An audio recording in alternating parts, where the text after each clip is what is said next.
Gamers, gals, and my non-binary pals. If there is one channel who I could always trust to give the objective best takes, it's of course the Stevie Blunder channel. You fucking know it, baby. But good old second place goes to good old J Schmidt Game Breaker. And he uploaded a video a little bit ago, how to approach a tier 0 format. And I don't think I need you guys to understand how I feel about this format. I've been saying for the past like 9 months how I think this format is absolutely like poo-poo. But I want to see what J Schmitterson's reasonings for his beliefs on the format are. I want to see what he's got cooking in his little brain of his. And yeah, let's give the video a little watch. What do you think about Fiendsmith White Forest since it's so splashable in everything? Look, the reality of things is that a Fiendsmith engine, it probably makes every deck better to an extent. I don't know if White Forest is the best place to put them, but you probably can.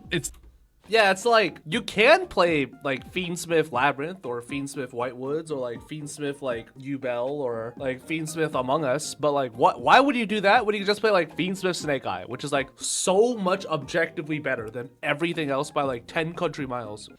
It's definitely not the best version of Fiendsmith. I don't know if it's the best White Forest version either, because they don't seem to have inherent synergies, right? But that is a topic that I wanted to talk about with you guys, is the current TCG format, and also give you guys a little bit of an update on my thoughts on like different options for the European Championship, and also where I personally stand at the moment. Like in the past, it's always been like I didn't really talk about what deck exactly I'm gonna use for a tournament. I've been giving you guys my thoughts on the format, but for this one in particular, I haven't decided yet, but I also don't feel like it is that big of a deal to know what I will be playing for the European Championship. So I'm gonna be pretty open with my thoughts on what I think I'm going to play and what I'm leaning towards at the moment. What we're about to do is not a tier list, simply because I don't feel confident ranking some of these decks between each other, right? Because I simply have been procrastinating on testing for the European Championship. It's relatively easy what deck you're going to put in, like, this is the best deck in the format category, right? That's going to be Snake Eyes, spoilers. But like everything else, I don't really know how it pairs up against each other yet and which one is slightly better than the other. So in terms of like a tier list fashion, I don't think it'd be the best information out there, like from me, because I simply haven't tested all these decks to the extent that I would like to. So instead, we're going to talk about different meta contenders after the Infinite Forbidden and my first impression and what I think of them and what I think viable approaches to this format are.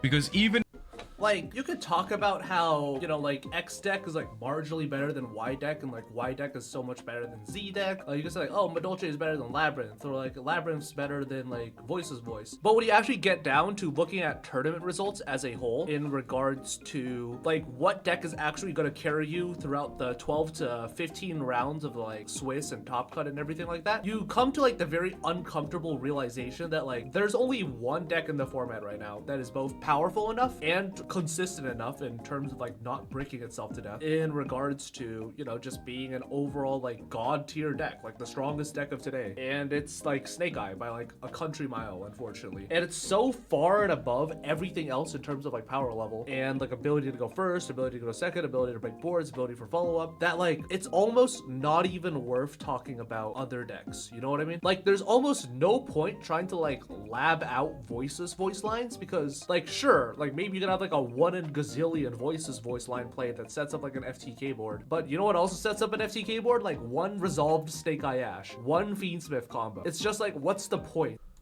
Even in a tier 0 format, there are different options you have when approaching a tournament in terms of your mindset, in terms of what you want to achieve, in terms of the deck you play to achieve that goal, right? Let's get the elephant in the room out of the way. The best deck in the format is going to be Fiendsmith Snake Eye, and I've pulled up an OCG list simply because the cards are not TCG legal yet as of the day of recording this. We don't have tournament lists yet, and I don't have a TCG version of this deck yet, but it's gonna look somewhat like this. Just imagine it with all the good cards at 3: Bonfire, Wanted, and Snake Eye Ash. So you've got a plethora of good starters for this deck. It almost feels like you have too many starters to choose from, so that people are probably gonna end up playing slightly over 40 to diminish the chances of drawing like Flamberge and such. That's probably how it's gonna go. This deck is honestly a menace. It is going to be by far the best deck in the OCG at the moment. It is sharing that top spot with Yubel Fiendsmith, which we're going to talk about in a second as well. But I think in the TCG, this deck is going to be ahead. The sheer amount of starters and extenders that it has, the board that it ends on is very close to unbreakable, I would say, because of the new Fiendsmith cards adding Omni Negates back into the mix. You've got like hand traps to back it up.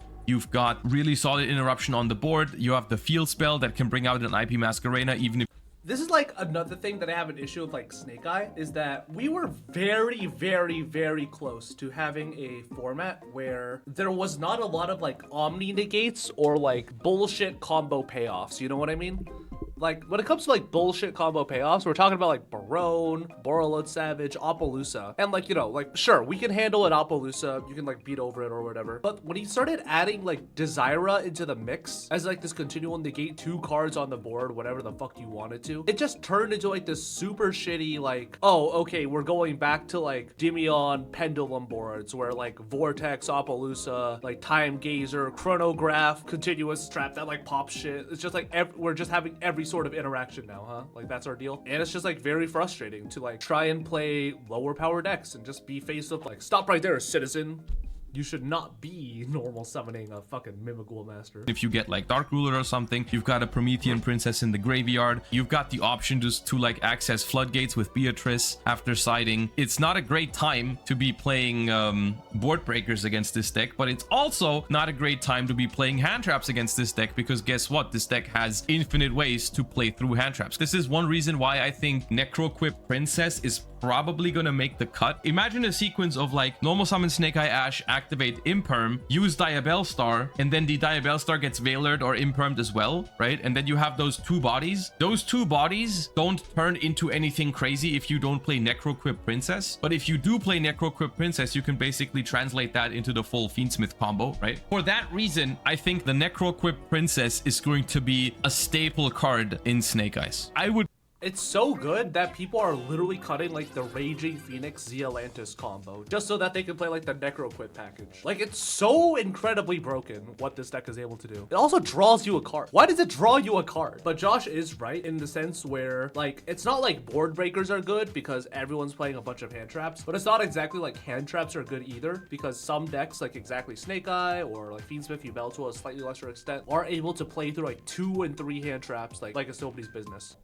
Would consider that staple. If I was playing a deck like Snake Eyes, which is full of normal summon and extenders, winning the comparison of I have 2 starters or like 1 starter and 1 extender and my opponent has 2 hand traps and I can play through that is insane. That's a crazy ability to have. Normally, the way it is if you have the same amount of starters slash extenders, then your opponent has hand traps, you should not be ending on much. The fact that you win the 2-on-2 is insane because statistically, people are playing decks like this, like they are currently. 2 hand traps is like such a common thing to have.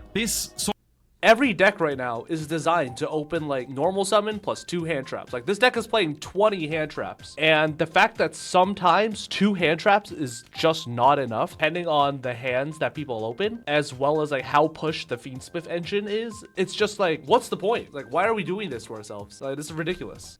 Sort of stuff really makes me not want to play hand traps. What's even the point of having the second hand trap then? If you really think about it, if my opponent has a Snake Eye Ash and I have 1 hand trap and they don't have an extender, they pass. So having 1 hand trap is good sometimes if you get lucky. But what's the point of the second hand trap? My opponent uses their normal summon, I use a hand trap. They use an extender, I use a hand trap, but they still have combo. So like having 2 hand traps feels almost irrelevant. The only hand trap I guess that'd be good as a second hand trap would be maybe Ash. Then at least you can like Ash the Wanted or Ash the Bonfire, and then they don't have 2 bodies to go into Closed Moon if they don't have the 3rd extender. It's so rough. I'm just looking at this deck and I just can't spot a weakness. Maybe that.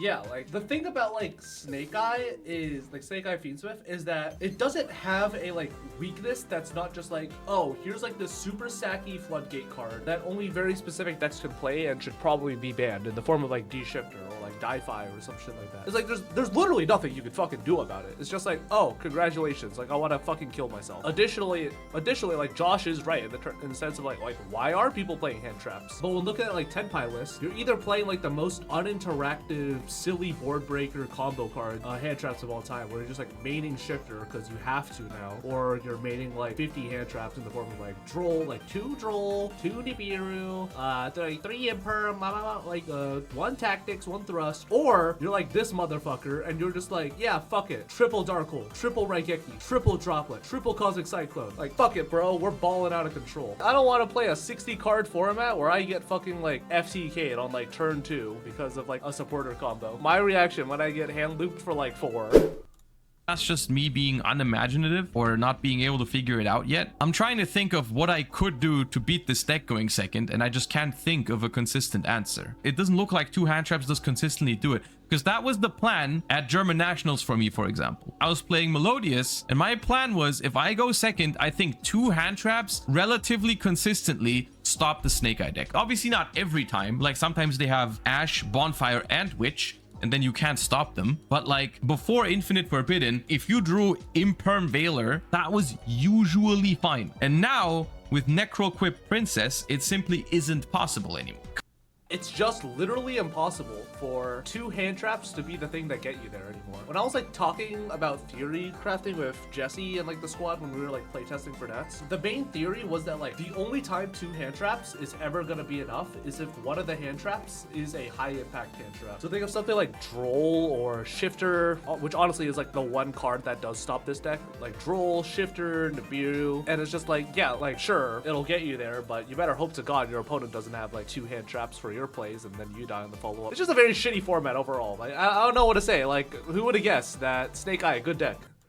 Conceptually, I think it's possible to build a Yu-Gi-Oh deck that aims to draw like 2 hand traps on average and then still gets to play on its own turn. Because if you draw like 2 hand traps on average you have 4 other cards left to play on your turn. Maybe one of those, it can be another hand trap or a duplicate or like a brick or whatever. So let's say out of those 4 cards that you have left after hand trapping them twice, you've got 3 good ones and then you can play, right? That was, for example, the idea of Melodious. The deck that I played on average opened 2 hand traps, which was fine. I don't think you can build a deck that on average draws 3 hand traps and is actually playable against like your opponent's hand traps and stuff. Because yes, you can play like 21 hand traps or something if you can even find that many good ones. Would you even draw like 3 on average then? Okay, in over 50% of my games, I draw 3. If that's what's needed to handle Snake Eyes, your deck is just not functional most of the time. Like most decks just can't operate with 2 or 3 cards left in the hand.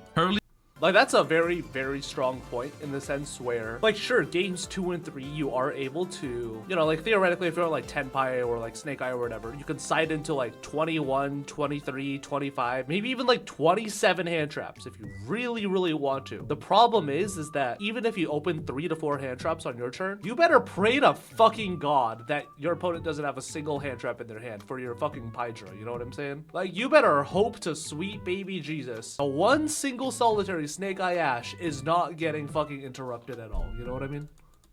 Can. Oh yeah, I would love to be playing Pearly, throw 3 hand traps at my opponent, have 3 cards left in my hand, and then my opponent is playing hand traps as well, have fun playing through hand traps with Pearly with 3 cards where all of your cards discard a card. You can't do that. That doesn't work. You are not winning because even after 3 hand traps, your opponent doesn't end on 0. Your opponent still has like SP Lil Knight. How do you even make a deck that wants to draw 3 hand traps? I don't think you can. Yeah, maybe Tenpai. Like, if I sit across a Snake Eye Duelist and I open 2 hand traps this next format, I don't expect to win that game. Like, more likely than not, I'll lose. Long story short, this is the best deck of the format for the TCG with the added Wanteds and Bonfires and Snake Eye Ash. And the situation is, it wins against hand traps and it wins against board breakers. The result of that is a format that is very centered around if this deck goes first, it probably wins. Personally, Snake Eyes, I don't feel like playing it, and I don't think I will for the European Championship. The first reason is, while I do care about the European Championship, obviously I would love to become the European champion one day, I personally am kind of tired of Snake Eyes. This year, out of all the years to try hard for Euros, is the one where I'm the least motivated, simply because we're already qualified for the Master Duel World Championships. I'm feeling okay for the sake of like playing a different deck that I'm gonna enjoy more, having slightly less of a chance to win. I am more inclined to play a different deck, as well as I don't even think playing Snake Eyes gives me like a great chance anyways, because the mirror matches still feel like they're very close to 50-50. If I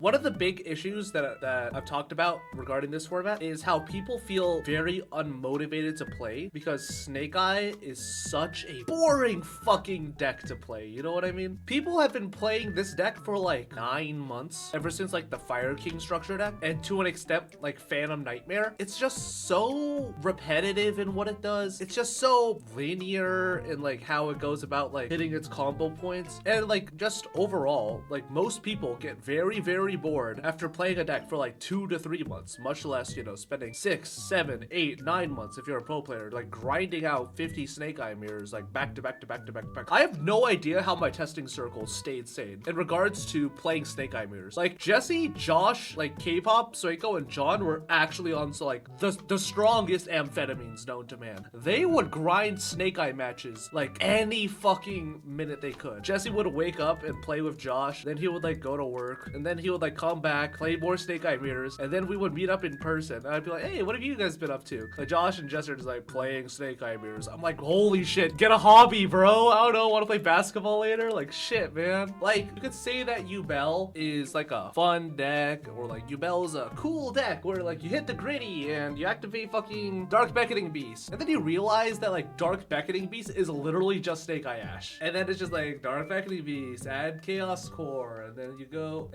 like normal the Samsara Lotus, and then you go full Yubel combo, and it's like, wee! It's like, it's a cool deck, like, on paper, and, like, when you're playing it, obviously, it feels, like, really, really cool to do the combo. But, like, after the 1000th time of, like, seeing, like, Spirit of Yubel set, Nightmare Pain, and then Nightmare Pain, pop the Spirit of Yubel, then Spirit of Yubel, float it to Yubel, then you make Yama, then you make here, then you make there, then you make, like, 5 million other fucking plays just to end on essentially what is, like, a Desira, a Veruja, maybe a Caesar, and, like, a Phantom of Yubel. It's just, like, Jesus fucking Christ, bro. Like, if I'm going second against this deck, it doesn't really matter if I'm playing the deck myself or if I'm playing freaking a Yugi structure deck. I'm probably losing anyways. All I need to do is play a deck that's like good enough when I get to play the game, like going first and stuff like that. And the first deck that is actually relatively high up on my radar on possible options for the European Championship is the Yubel deck. I've been enjoying the Yubel cards in Master Duel recently. It's been a lot of fun for me. I want to preface that in Master Duel, the deck doesn't have Fiendsmith yet, so I think one thing that I'm probably going to be tired of relatively quickly is the Fiendsmith portion of this deck. The Fiendsmith combo is probably going to be like the new Snake Eye combo, right? Where like after a while, you'll have seen it for like the 1000th time and you're going to be kind of sick of it. But the Yubel portion of this deck is something that to me at the moment feels kind of fresh, feels like kind of a new thing. It's got some new dynamics to it. I just enjoy it more currently. Maybe that's just because like new toy syndrome, right? Haven't played it yet, while Snake Eyes has been around for a long time and I've played it and against it plenty of times. This is like the closest thing to a fun but still pretty meta deck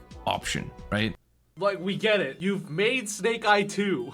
And so that's why I am currently, if I'm playing a Fiendsmith deck or if I'm playing one of the top tier decks, it's probably going to be Yubel. I quite like this deck. I think it's a little bit worse than the Snake Eye deck. I think it is still good enough to top or potentially win the event. And that's why I'm currently looking into this. And if I find a list that I'm happy with, this is the one that I'm probably going to bring. Basically, those are the top two, I would say, of the upcoming formats. The two decks that utilize the Fiendsmith engine the best. Can you say why you think it's worse? Okay, so I think it's slightly worse than the Snake Eye deck because it is more normal summon reliant than a Snake Eye deck with 6 copies of Diabellstar. It's harder for this deck to get going when the normal summon gets interrupted. That also means it's slightly worse into hand traps. It's not reliant on normal summon anymore. I mean, the Fiendsmith cards help, but it still is more reliant on its normal summon than Snake Eyes, right? Because The Snake Eye deck also has Fiendsmith, but the Snake Eye deck also has Diabellstar. This deck is good. I'm not saying it's bad or anything. I'm just saying why it's worse than Snake Eyes, which is one hell of a deck to compare yourself to. Like this. Yeah, Snake Eye is literally like, I'm not even joking. I think it might be better than Tier Limits. And I'm talking like full power Tier Limit. If you put like Snake Eye up versus Tier Limit, it might be like a 50-50 that's like favored towards Snake Eye, like Snake Eye Fiendsmith, just like a little bit. Like, sure, you can say like the shufflers and like the stuff like that, like really hurt the Snake Eye package and the Fiendsmith stuff. But Snake Eye just plays through so much. It's not even funny. Like, what's Tier gonna do? I'm going to Kaleido Heart your Flamber's Dragon. Anyways, Oak summon it again? Get fucked. This deck, in terms of its card quality and the things that it can do, is insane, right? This deck does not have those kind of possibilities to extend if your normal summon gets interrupted and all that kind of stuff. The grind game is better in Snake Eyes. That is also true. Comparing anything to Snake Eyes is really, really tough because this deck is just completely insane in all aspects of Yu-Gi-Oh! Pretty much, right? In terms of starter cards, in terms of extenders, in terms of room for non-engine, all this kind of stuff. It's not a fair comparison to make. Yubel is a phenomenal deck, but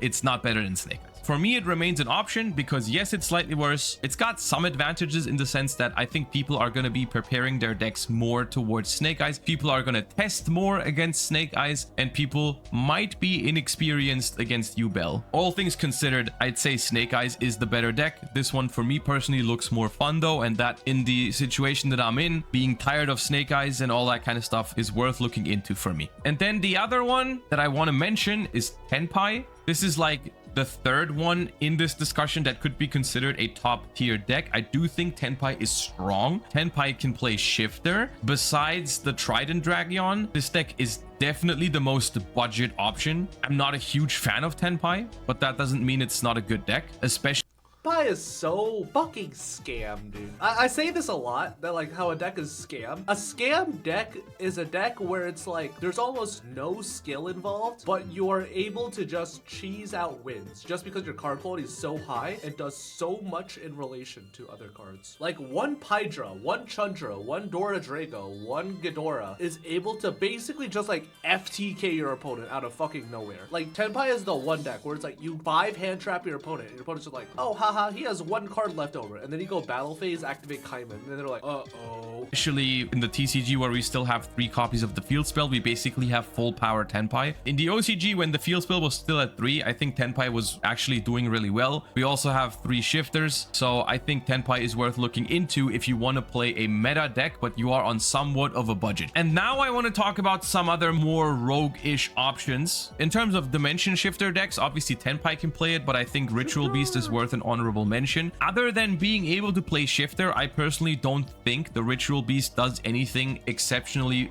well or better than other decks. You have a couple 1-card combos, you have a couple of 2-card combos, some extenders, you have solid room for non-engine, but it's got Shifter. So going second, you at least have somewhat of a chance against the meta deck. And that Ritual Beast is like a very telegraphed deck, similar to Voiceless Voice, in the sense where its plays are kind of linear. As soon as you see like a Beast and a Charmer, you're like, okay, they're gonna go into the Canahawk combo. I should try and remove these guys immediately. As soon as you see like a normal summon Canahawk, you're like, okay, I'm gonna imperm this, and if they open an extender, then fucking Wahali better have it. If they go into like, you know, the full combo board of like Steeds, Protos, whatever, I'm gonna find one board breaker off the top in the form of like Dark Ruler or Evenly, and that's immediately gonna get me there. Like, Ritual Beast is a good deck, but it's just not good enough for the current format. It's literally like on the same level as Voiceless Voice, where Voiceless Voice is a very, very solid deck, but why play a solid deck when you could just play Snake Eye? That makes it, I think, one of the better rogue decks. All right, and now here's where my copium comes in, right? Because I told you I'm leaning towards, or I'm thinking I'll probably end up playing the Yubel deck. But here are some things that I want to try that I have not the biggest hope of them actually being successful, but I want to look into more some of the White Forest cards. The only thing, in my opinion, that speaks for a deck like this one, what I said earlier, I think is true for all of the decks. Going second second into Snake Eye Fiendsmith is gonna be basically impossible. But in that sense, it's like not that much worse than other meta decks, because like even Snake Eye itself is gonna struggle going second. But obviously runic decks are gonna be especially weak going second because they have the least amount of room for non-engine. It's a deck that I'll look into if I really enjoy it, and as long as it's consistently playing through hand traps going first, which that's what runic decks are usually good at. I think the chance that I play this at the European Championship is like 1% or something, as well as something like Ice Barrier Runics, which is all. Okay, I don't know about fucking Ice Barrier Runic. I don't know what fucking drugs Schmitterson is on, but he is 100% right in the sense of like Whitewood's Runic. It's a cool deck. It's a fun deck, but A, it's a deck that does very poorly into the Snake Eye. But like A, it's a deck that literally cannot play going second, and B, has like a relatively difficult Snake Eye matchup if you do get like, you know, double hand trap or whatever. Josh and Runic, name a better combo. Well, fucking, I swear to God, this man is like actually addicted to like drawing 3 cards and skipping his battle phase. Like Wahali, baby, this fucking flashing fire is gonna carry me to fucking worlds. But that is like the biggest factor of this format, in my opinion, is that going second, unless you're playing exactly Tenpai, which arguably isn't even that good anymore, considering how pushed Snake Eye is at the current moment, I think that going second is almost impossible. I think that your deck should be able to always have a going first game plan that in theory is able to stop 2 extenders. Like your deck should be able to stop a normal summon and the follow-up play. And if it's not able to do that, I'm sorry, but your deck is just not going to be meta relevant. Like, I love Mimikghoul. I'm playing Mimikghoul this format because I don't want to fucking play Labyrinth anymore. That deck is so fucking boring. But the main issue with like Mimikghoul, obviously, is that like fucking better draw shifter, or else you want to fucking blow your brains out, because otherwise like Snake Eye Fiendsmith is just gonna fucking roll over on you with the fucking steamroller of like Diabell Star and Poplar and Snake Eye Ash, and just like there's nothing you could do. Like, better draw shifter, buddy. Is like 1% or very fun. If I was to play a quote-unquote fun deck, it'd be one of those two probably. But in general, I think that is one way you can approach this upcoming format. Basically, for me, those would be my sort of pet decks, right? Like the White Forest Runic or the Ice Barrier Runics. Those are the sort of decks that I can just play, and I know that I will enjoy them even if I won't beat the Snake Eye deck when I go second, right? I'm not expecting that. And you can do that with whichever one of the sort of meta / rogue decks are your pet decks, right? Melodious, Branded, Voiceless, Plants, Labyrinth, Chimera, all those decks, they're still good Yu-Gi-Oh decks. They're gonna suck against Snake Eye going second, but let's be real, anything kind of sucks against Snake Eye going second. If you just don't feel like paying the money for the Fiendsmith cards, or you feel like the format is just not great for you, and even if you were playing Snake Eyes, you were not gonna enjoy it or something, you can still play those decks, you know? Like, you have a smaller chance of doing well, but the chance of beating Snake Eyes with these decks is not 0. It's not high, but it's not impossible, especially if you build them well and if you know them inside out, because they're your pet deck that you've played for a long time, right? In my example, if I play a Runic deck against an average Snake Eye duelist, there's always a chance that I can beat them, right? And so I think that's another thing that you can do. Play your pet decks and like kind of master them for this format, I think is not the worst approach. For example, yeah, but that only works if you're just not planning on taking the format seriously. Like, you could play a pet deck, like 100%, but if you ever plan on going to like a YCS or like even like a large regional, like in California or Philly or New York or whatever, you're gonna get fucking eaten alive at like, as soon as you hit like round 4 and you have like any good record, that's where like you're gonna be consistently going against like Snake Eye players or Fiendsmith Yubel players, where they just, for the most part, won't be making mistakes, you know what I mean? Well, I'm taking the OCG metagame breakdown again. While Yubel and Snake Eyes are taking up very solid chunks of the pie chart, there is a lot of other stuff, you know, at least in the OCG at the moment. We're gonna have to wait and see how this looks in the TCG. But only because they're taking up a lot of room in the pie chart does not mean they are taking up the entire pie chart. It's not the same format. It's going to be different. I think for us, Snake Eye is going to be above Yubel, and they're probably going to take up a little more than this piece of the pie. But there's going to be room for other decks. You know, the European Championship and NAWCQ top 64s are not going to be 64 Fiendsmith decks. At least I hope not. That'd be kind of crazy. I think there's room for other decks. Yeah, sorry, Schmitterson, but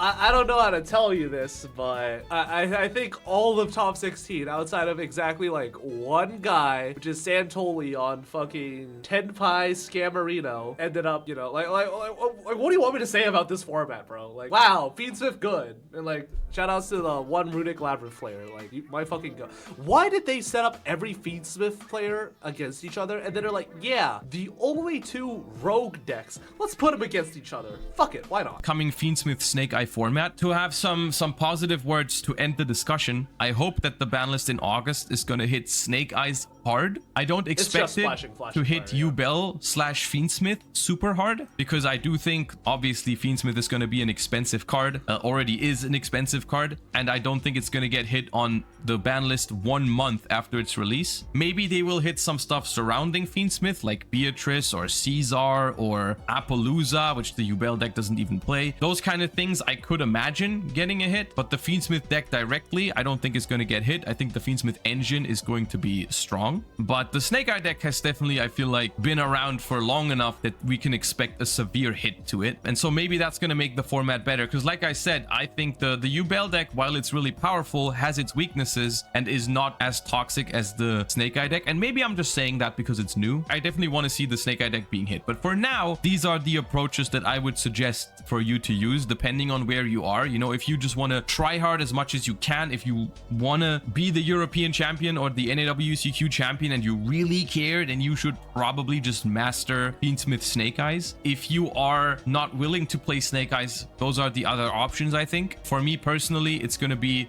Yubel or White Forest, probably. More so leaning towards Yubel. Let me know what you think of this kind of discussion. I'm doing this basically because I don't feel confident doing a tier list as of now, because I haven't played these decks enough to compare them to each other directly. Let me know if this is still helpful to you, because I tried to include a lot of thoughts on a lot of decks that I think are viable or not viable. Whether you're going to be playing NAWCQ or EUWCQ or whatever, good luck in Fiendsmith Tier 0 format. Make sure to like, comment, and subscribe, and I'll see you guys next time. Yeah, I mean, all I really absorbed throughout this video was that holy shit, I fucking hate Snake Eye. I fucking hate modern Yu-Gi-Oh! I hate modern extension engines. I hate decks that aren't Runic Lab. Give me a million years of Mimigul. It's Mimigul Mondays, chat. Shout out to Fire Sork, my greatest soldier. Anyways, I mean, if you guys went to the NAWCQ, what are your thoughts on playing 50 Fiendsmith Snake Eye mirrors? Like, was that fun? Was it cool? What are your thoughts going into the new format? Are you gonna take it seriously? Or are you just gonna troll around and play like Mimigul or Ancient Gear? Let me know in the comments. And yeah, that's gonna be it for today.